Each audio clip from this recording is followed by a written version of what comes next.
ರಾಜಕಾರಣದಲ್ಲಿ ಅಂದ್ರೆ ರಾಷ್ಟ್ರ ರಾಜಕಾರಣದಲ್ಲಿ ತುಂಬಾ ಸದ್ದು ಮಾಡ್ತಾ ಇದೆ ಅಂದ್ರೆ ಈ ಲೋಕಸಮರ.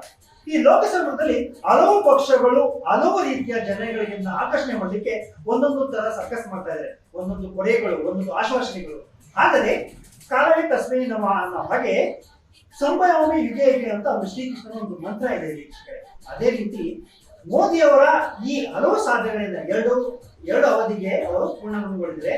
ಮೂರನೇ ಅವಧಿಗೆ ಈ ಲೋಕಸಮರ ಇದು ಬಂದಿದೆ. ಈ ಮೂರನೇ ಬಾರಿ ಲೋಕಸಮರದಲ್ಲಿ ಗೆಲುವು ಯಾರಿಗೆ, ಏನೇ ಅಂದ್ರು ಗೆಲುವು ಯಾರಿಗೆ? ಎಕ್ಸಿಟ್ ಪೋಲ್ಗಳನ್ನ ಫುಲ್ ಯಾವುದೇ ಝೀರೋ ಮಾಡುವ ಒಂದು ತಾಕತ್ತು ನಮ್ಮ ಕಾಲ ಬೇರೆಶ್ವರಿಗೆ. ಅವರು ಕಾಲ ಈಶ್ವರನ ಒಂದು ಪ್ರತಿರೂಪ ಅಂತ ಅಂತಾರೆ. ಹಾಗೇನೆ ಪ್ರತಿಯೊಬ್ಬ ಗಣ್ಯ ವ್ಯಕ್ತಿಗಳು ಟೆಂಪಲ್ ರನ್ ಮಾಡ್ತಾ ಇರ್ತಾರೆ ಎಲೆಕ್ಷನ್ ಹತ್ರ ಬಂದಾಗ. ಆದರೆ ಎಲೆಕ್ಷನ್ ಮುಗಿದಿದೆ, 4ನೇ ತಾರೀಕು ಅನೌನ್ಸ್ ಆಗ್ತಾ ಇದೆ ಏನು ಅಂತ. ಈ ರಾಷ್ಟ್ರ ರಾಜಕಾರಣದಲ್ಲಿ ಪ್ರಧಾನಿ ಹುದ್ದೆಗೆ ಏರುವುದು ಯಾರು, ಯಾವ ಪಕ್ಷ ಬಹುಮತದಿಂದ ಜನಮನ್ನಣೆ ಗಳಿಸುತ್ತೆ? ಇದು ಸ್ಪಷ್ಟ ಉತ್ತರ ಕಾಲಭೈರವೇಶ್ವರದಲ್ಲಿ ಈ ಭೈರವ ಉತ್ತರ ಕೊಡ್ತಾ ಇದ್ದಾನೆ.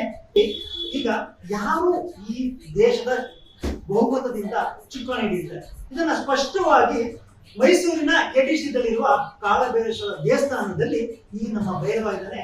ಇದನ್ನ ಸ್ಪಷ್ಟವಾಗಿ ಉತ್ತರ ಕೊಡ್ತಾನೆ.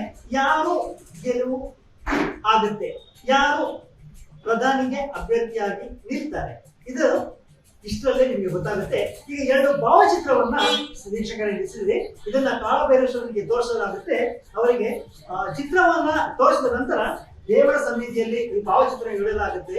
ಅದನ್ನ ಉಲ್ಟಾ ಮಾಡಿ ನೆಕ್ಸ್ಟ್ ಆಚೆಯಿಂದ ಬಂದಂತ ಕಾಲಭೈರೇಶ್ವರ ಅದಕ್ಕೆ ಸ್ಪಷ್ಟವಾದ ಉತ್ತರ ಕೊಟ್ಟು ಯಾವ ಫೋಟೋವನ್ನು ಎತ್ತಿ ತಮ್ಮ ಮುಂದೆ ನಿಲ್ಲಿಸ್ತಾರೆ ಅವರು ನಿಜವಾಗಿ ಈ ದೇಶದ ಪ್ರಧಾನಿಯಾಗಿ ಈ ದೇಶದ ಚುಕ್ಕಾಣಿ ನೀಡಿದ್ದಾರೆ ಅಂತ ಹೇಳಿದ್ರೆ ವೀಕ್ಷಿಸ್ತಾರೆ. ಅದೇ ರೀತಿ ಈ ಭೈರವನ ಸನ್ನಿಧಿಯಲ್ಲಿ ಈ ಭೈರವನ ಏನ್ ತೀರ್ಪಿದೆ ಅದು ಅಂತಿಮವಾಗುತ್ತೆ. ಮತ್ತೆ ಯಾವುದೇ ಎಕ್ಸಿಟ್ ಪೋಲ್ಗಳನ್ನ ಝೀರೋ ಮಾಡೋ ತಾಕತ್ತು ಈ ಭೈರವನಿಗೆ ಅಂತ ಸ್ಪಷ್ಟವಾಗಿ ಸಾರಿ ಹೇಳ್ತಾ ಇದ್ದೀನಿ. ಅದು ಇಷ್ಟರಲ್ಲೇ 4ನೇ ತಾರೀಕು ನಿಮಗೆ ಎಲ್ಲಾ ಇಡೀ ವಿಶ್ವಕ್ಕೆ ಗೊತ್ತಾಗುತ್ತೆ ಈ ದೇಶದ ಪ್ರಧಾನಿ ಯಾರು ಅಂತ. ಚಿತ್ರವನ್ನ ಈಗ ಇಟ್ಟಿದ್ದೀವಿ. ಒಂದು ಮೋದಿ ಅವ್ರದ್ದು, ಒಂದು ರಾಹುಲ್ ಗಾಂಧಿ ಅವ್ರದ್ದು, ಒಂದು ಕಾಂಗ್ರೆಸ್ ಪಕ್ಷದ ಅಧ್ಯಕ್ಷರು ಮತ್ತೆ ಮೋದಿ ಅವರು ಎರಡು ಈ ದೇವರ ಮುಂದೆ ಇದನ್ನ ಇರಿಸಲಾಗಿದೆ. ಕಾಲಭೈರೇಶ್ವರ ಮುಂದೆ ಇದನ್ನ ನಾನೀಗ ಉಲ್ಟಾ ಮಾಡಿ ಹೇಗೆ ಇಡ್ತೀನಿ ನಾನು. ತದನಂತರ ಈಗ ಪ್ರಶ್ನೆಯನ್ನ ಕೇಳಲಾಗುತ್ತೆ. ಈಗ ಭೈರವ ಬಂದು ಯಾವ ಫೋಟೋವನ್ನ ಯಾವ ಭಾವಚಿತ್ರವನ್ನ ತೆಗೆದು ತಮ್ಮ ಮುಂದೆ ನಿಡ್ತಾರೋ ಅವರು ಈ ದೇಶದ ಪ್ರಧಾನಿ ಆಗ್ತಾರೆ.